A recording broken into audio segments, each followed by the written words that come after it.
Hello दोस्तों, फिर से स्वागत है आपका सोनू आरबीसी एंड सीबीएसई के इस यूट्यूब चैनल पर। हम जो प्राकृतिक संसाधनों का प्रबंधन है उसके बारे में देख रहे थे और हमने जो हमारी पिछले वाली वीडियो है उसमें जो इसके बेसिक होते हैं उसके साथ जो प्राकृतिक संसाधन होते हैं, जो वनों के बारे में देखा था, वनों की कटाई के बारे में भी हमने देख लिया था। और अभी हम क्या करेंगे, अभी हम देखेंगे जो वन्य जैव विविधता के तप्त स्थल है, मतलब जो आपके हॉट स्पॉट होते हैं। हॉट स्पॉट आपने 9th क्लास में सुना होगा, 8th क्लास में भी आपने इसके बारे में बेसिक पढ़ लिया होगा। अभी हम थोड़ा इसे डिटेल में पढ़ लेंगे। तो आपको पता है हॉटस्पॉट क्या होता है, पहले इसके बारे में देखते हैं। तो आपको मैंने पहले ही बता दिया, ये चैप्टर है पूरा थ्योरेटिकल, तो आपको जो नोट्स है उस पर ज़्यादा ध्यान न देकर इसे समझने में ज़्यादा ध्यान देना है, क्योंकि सबको पता है इस चैप्टर में क्या है। अभी सभी क्या सोचते हैं कि ये तो इजी चैप्टर है, ये तो इजी चैप्टर है, और इजी चैप्टर के जरिए क्या है उसे पढ़ते नहीं है पूरा। जो आपका एनसीईआरटी बेस होता है, एनसीईआरटी की जो लाइंस होती है उसके हिसाब से नहीं पढ़ते, और जो आप एग्ज़ाम में सॉल्यूशन लिखते हो वो आप अपने अकॉर्डिंग लिखते हो। तो उसमें अगर 2 नंबर का क्वेश्चन है तो उसमें आपको कंफर्म नहीं है 2 ही मिले आपके में, उसमें आपको 1 भी मिल सकता है या फिर आपका हाफ भी मिल सकता है। लेकिन आप यहाँ पर अगर एनसीईआरटी बेस पढ़कर उसे लिख रहे हो, या जो यहाँ पे हमने इंपॉर्टेंट चीज़ें लिखवाई है वो लिख रहे हो, तो उसमें आपको जो आपके 2 नंबर है वो पूरे मिलेंगे। और मैंने आपको पहले भी ये बात बताई है कि जो ये चैप्टर है आपका, इसमें क्या है, क्वेश्चन आपके रिपीट होते हैं एग्जाम में, तो ये चीज़ आपको ध्यान देनी है। तो इसमें ये क्या बोल रहा है, हॉटस्पॉट में बोलना क्या चाहता है, जो हमारा डेफिनेशन है उसमें कि वास्तव में केवल वन एक ऐसा स्थल है जिसे जैव विविधता का तप्त स्थल कहा जाता है। वन कैसा स्थल है जिसे जैव विविधता का तप्त स्थल कहा जाता है और सकता है, क्योंकि वनों का जैव विविधता के अनेकों उदाहरण संरक्षित है। क्योंकि क्या है, जो हमारा वन है, वनों का क्या है, जैव विविधता के अनेकों उदाहरण संरक्षित है हमारे पास। ये स्थल के सभी प्राणीजात और वनस्पति जात को न केवल प्राकृतिक संरक्षण प्रदान करता है, अपितु वन व उसके वृद्धि को विकास के लिए पोषण प्रदान करता है। ये चीज़ आपको ध्यान रखनी है, और इस चीज़ को इम्पोर्टेंट है, इसे अंडरलाइन भी कर दो। तो आपको क्या लिखना है, वास्तव में केवल वन ही एक ऐसा स्थल है जिसे जैव विविधता का तप्त स्थल कहा जाता है। अगर एग्जाम में क्वेश्चन आ जाए कि जैव विविधता का तप्त स्थल किसे कहते हैं, कि अगर ऑब्जेक्टिव आ जाए, ऑब्जेक्टिव में आपको आंसर में 1 मिल जाए वन, और आपके जो 3 है वो अदर मिल जाए, तो आपको क्या करना है, जो वन है उस पर टिक करना है या फिर वन को लिखना है, तभी आपका सही होगा। तभी बोल रहा हूँ जो थ्योरेटिकल चैप्टर्स है इनको आप अगर एनसीईआरटी जो आपके नोट्स है वो न बनाकर इसे आराम से वीडियो को देखकर समझो, क्योंकि जो समझना है वो ज़्यादा ज़रूरी है। इसके बाद में हम देखेंगे जैव विविधता। जैव विविधता के बारे में जो हमारी लास्ट वीडियो है उसमें, मतलब इस चैप्टर की लास्ट नहीं, जो हमारा चैप्टर नंबर 15 है उसके बारे में भी हमने उस वीडियो में भी हमने देख लिया। अगर आपने नहीं देखा तो आपको प्लेलिस्ट में ये मिल जाएगा, प्लेलिस्ट में जाना है, वहाँ पे आपको मिलेगी 10th क्लास साइंस एनसीईआरटी। उसमें जो हमारे जितने भी साइंस के चैप्टर्स हैं 10th क्लास के, जो एनसीईआरटी बेस है वो सभी आपको एक साथ मिल जाएंगे। उसमें भी हमने जैव विविधता के बारे में देखा था। और आपको पता है जैव विविधता क्या होती है, जैव विविधता की डेफिनेशन, इसका मतलब जो नाम है, अगर नाम से डेफिनेशन देखें तो ये क्या बन रही है, जीवों में विभिन्नता।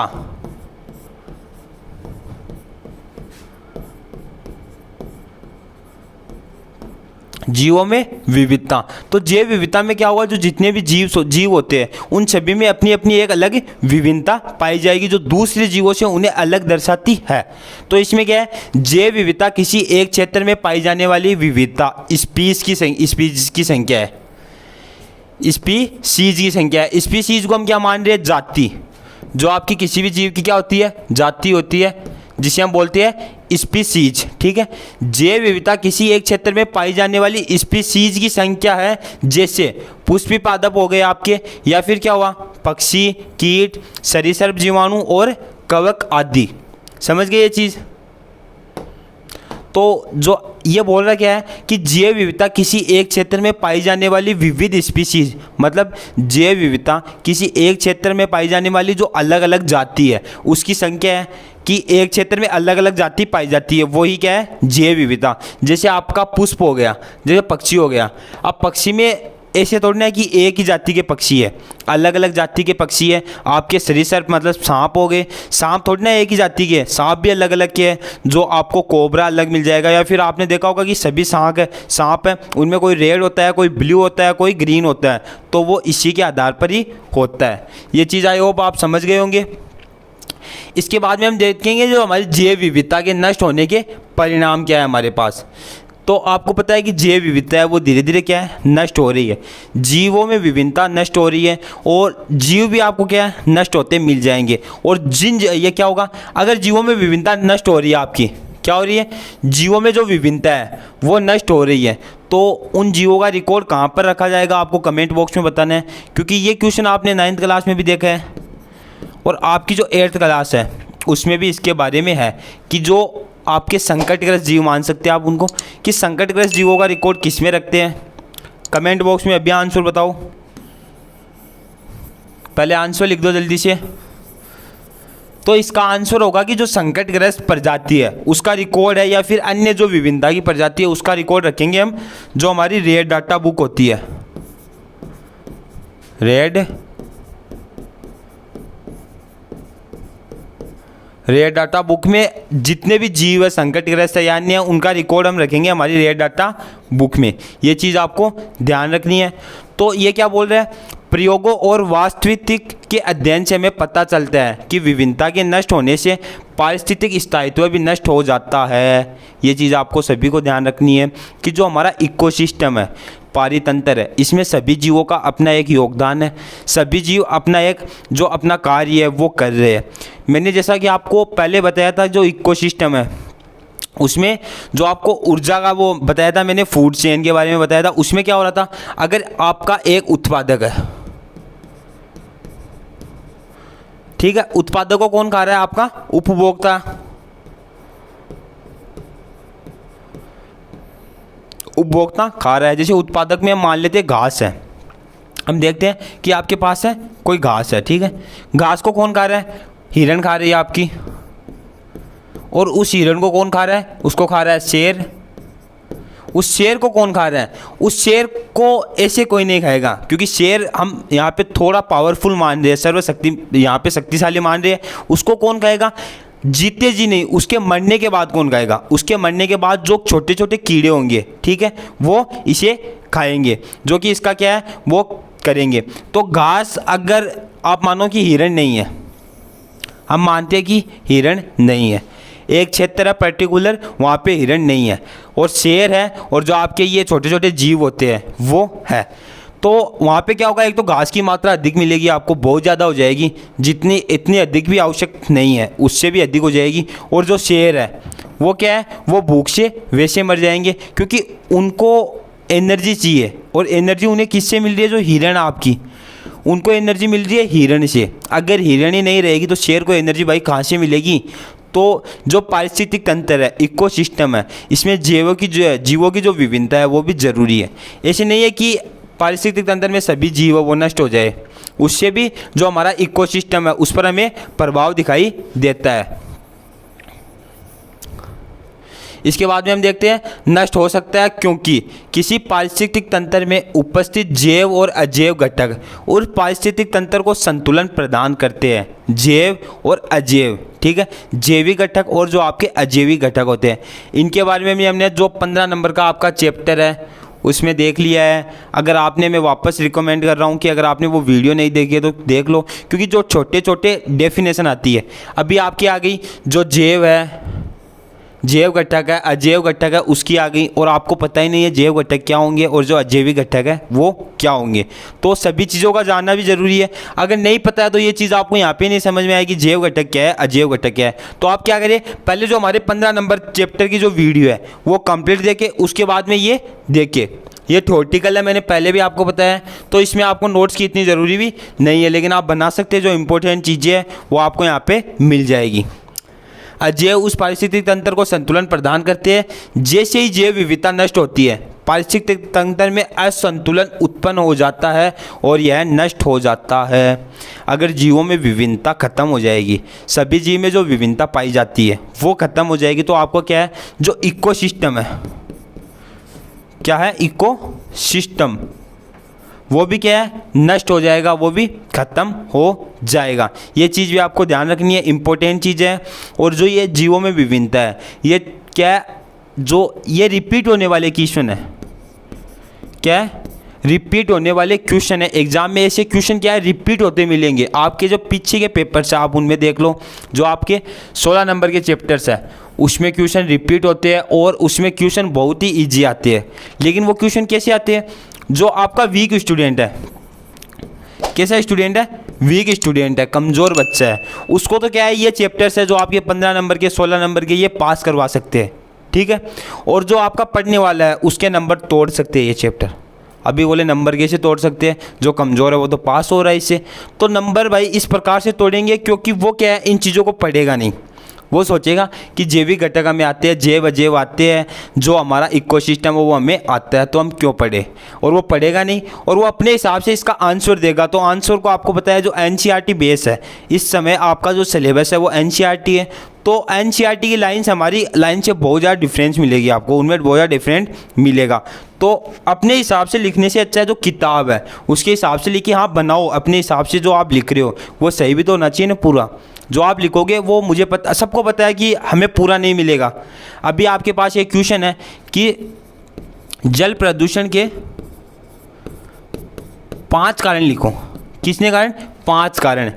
क्वेश्चन आपको आंसर मिल गया, सॉरी क्वेश्चन आपको इजी मिल गया और आपने अभी अपनी नोटबुक में इसे पढ़ा है, पढ़ा नहीं है वैसे देखा कि क्वेश्चन है कि ये, और आप जा रहे हो एग्जाम देने, आपने इसको स्किप कर दिया। आप सोचोगे ये तो आता है, अगले वाला पढ़ लेते हैं, और एग्जाम में यही क्वेश्चन आ गया आपके पास, ठीक है।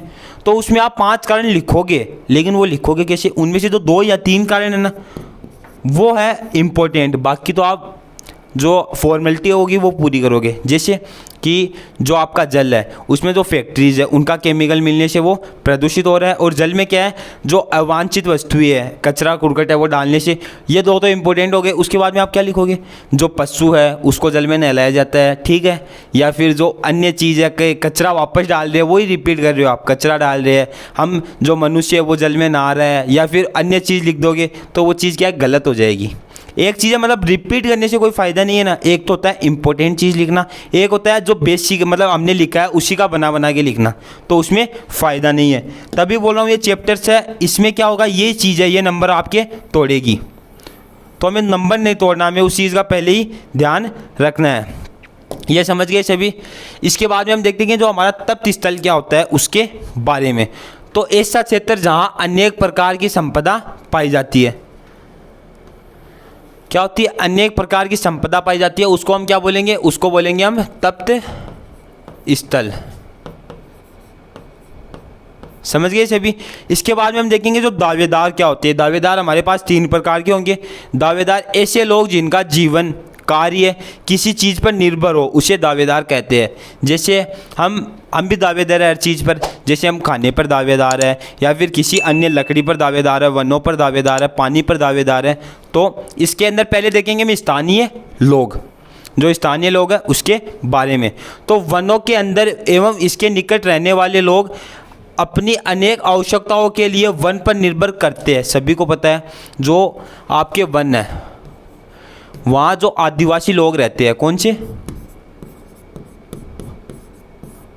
आदिवासी हो गए, या फिर जो अन्य लोग हैं, जो अन्य लोग हैं वो क्या है, वो पूर्ण रूप से इन वनों पर निर्भर करेंगे। वो अपना खाना है, अपनी सब्जी है वो भी वनों से लेंगे, पानी उनको जो बड़े बड़े वन होते हैं वहाँ पे मिल रहा है, और भी बहुत सारी चीज़ें उनको वनों से मिल रही है। तो वो क्या है, वनों पर निर्भर है एक रूप से। आपको ये चीज़ ध्यान रखनी है। और आपका जो अमेजोन है, अमेजोन का जो जंगल है उसमें आपको पता है कि बहुत अधिक से अधिक स्पीसीज़ मिलेगी हर चीज़ की। जो पेड़ है उसकी बहुत सारी जातियाँ मिलेगी, और भी बहुत सारी चीज़ें मिलेगी। जो एक जीव है उसकी बहुत सी जातियाँ कहाँ पे मिलेगी, अमेजोन जंगल में, जो कि सबसे बड़ा जंगल है। और इसको हम क्या बोलेंगे, पृथ्वी का फेफड़ा भी बोलते हैं। इसको हम क्या बोलेंगे, जो हमारी पृथ्वी है, पृथ्वी का फेफड़ा। ये चीज़ भी आपको ध्यान रखनी है। देखो बेसिक चीज़ है तभी मैं बता रहा हूँ। इसके बाद में जो सेकंड दावेदार है वो होगा हमारे पास सरकार और वन विभाग, जो आपकी गवर्नमेंट है और जो आपके वन विभाग होती है, ये भी सरकार में आ रही है वैसे, सरकार और वन विभाग। तो इसमें क्या होगा, सरकार और वन विभाग जिनके पास वनों का स्वामित्व है तथा वनों से प्राप्त संसाधनों का नियंत्रण करते हैं। वनों से प्राप्त संसाधन कैसे, जो आपके वनों में वन विभाग क्या करेगा, वनों को काटने नहीं देगा, ये चीज़ सबको पता है। लेकिन जो वन मतलब एक होता है उनकी जो वो एज होती है वो कंप्लीट हो जाती है, उसके बाद में जो लकड़ियाँ कटी हुई है पहले से वो सूख रही है, तो उनका क्या है नियंत्रण करेगा और उनका क्या है संसाधनों का नियंत्रण करता है, उनसे जो उनको लाभ होगा वो प्राप्त करेगा और सरकार भी इसका कार्य करती है। और इसके दावेदार कौन है, सरकार और हमारा वन विभाग दोनों है। इसके बाद में हम देखेंगे वन उत्पादनों पर निर्भर व्यवसाय, कि वन उत्पादनों पर निर्भर कौन कौन से व्यवसाय है। जैसे ऐसे छोटे व्यवसाय जो जो आपकी तेंदूपत्ती आती है, ये किस्म की क्या होती है, पत्ती होती है, जिससे क्या है बीड़ी बनाई जाती है। ठीक है, तेंदूपत्ती का उपयोग बीड़ी बनाने से लेकर कागज़ मील तक करते हैं। जो आपकी बीड़ी होती है स्मोकिंग के लिए काम में आती है, जो कि सेहत के लिए आवश्यक नहीं है और मैं रिकमेंड करूँगा कि आपको ये नहीं पीनी चाहिए। कागज मिल तक विभिन्न वन उत्पादनों का उपयोग करते हैं। ठीक है, बीड़ी बनाने से लेकर जो आपकी कागज मिल होती है जहाँ से आपके कागज़ बन रहे हैं, तो वहाँ तक इस पत्ती का, कौन सी पत्ती का, तेंदूपत्ती का। ये चीज़ आपको ध्यान रखनी है, इसे अंडरलाइन कर दो कि अभी एग्जाम में क्वेश्चन आ जाए कि कागज़ मिल तक और जो बीड़ी बनाने तक कौन सी पत्ती का उपयोग होता है, तो आप वहाँ पे तेंदूपत्ती लिख सकते हो, आपका ये राइट आंसर होगा। तेंदूपत्ती का उपयोग करते हैं, परंतु वे वनों के किसी भी एक क्षेत्र पर निर्भर नहीं करते हैं। एक क्षेत्र पर निर्भर नहीं करेंगे, वो अलग अलग क्षेत्र पर करेंगे। ऐसा नहीं है कि जो आपका अमेजोन का वन है वहीं पर करेंगे, नहीं, वो सभी क्षेत्रों पर निर्भर करते हैं। ये चीज़ भी आपको ध्यान रखनी है। इसके बाद में हम देखेंगे वन जीवन एवं प्रकृति प्रेमी जो प्रकृति का संरक्षण इसकी आद्य अवस्था में करना चाहते हैं। यह आपका पॉइंट, आप इसे पॉइंट वाइज लिख लो, स्टार लगा के लिख दो। इसके बाद में देखेंगे मानव गतिविधियां जो वनों को प्रभावित करती है, कि जो मनुष्य की कौन सी गतिविधि है जो वनों को प्रभावित कर रही है, हमारे द्वारा जो गतिविधि करी जा रही है। इसमें हम देखेंगे स्थानीय लोग ईंधन के लिए जलावन की काफ़ी मात्रा में उपयोग करते हैं। क्या करते हैं, स्थानीय लोग ईंधन के लिए जलावन, ठीक है, जलावन की काफ़ी मात्रा में उपयोग करते हैं इसके अंदर। फिर क्या होगा, झोपड़ी बनाने के लिए, भोजन एकत्र करने के लिए एवं भंडारण के लिए लकड़ी का उपयोग करते हैं। आप अपनी जो झोपड़ी है वो बना रहे हो, उसमें लकड़ी का उपयोग करेंगे, आप वन्य क्षेत्र में रहते हो तब, और अगर आप ग्रामीण में हो तब भी आप इसका उपयोग कर रहे हो। किस प्रकार से, ग्रामीण में क्या होता है, जो आपका गैस चूल्हा होता है, एक तो होता है आपका जो एलपीजी वाला होता है वो, और दूसरा होता है जो आपका चूल्हा होता है जिसे आप लकड़ी से खाना पकाते हो। उसमें आप जो लकड़ी उपयोग कर रहे हो वो भी तो वहीं से आ रही है ना। अगर वो थोड़ी ना कि यहाँ पे एक दो पेड़ है तो वो वन नहीं है, पेड़ तो पेड़ है ना, तो पेड़ हम पढ़ रहे हैं उसके बारे में, जो आपका पारिस्थितिक तंत्र है उसके अंदर ही ये चीज़ आ रही है। इसके बाद में हम देखेंगे खेती के औजार व अन्य उपयोगी साधन मानव वन से प्राप्त करते हैं। जैसे आपके खेती के औजार हो गए, हल हो गया, हल में क्या है, अगर लकड़ी का हल है तो वो लकड़ी से बन रहा है, और भी इसके साथ अन्य उपयोगी साधन है, उसके अंदर कई साधन मिलेंगे आपको, वो क्या है, आप उससे ही वनों से प्राप्त कर रहे हो।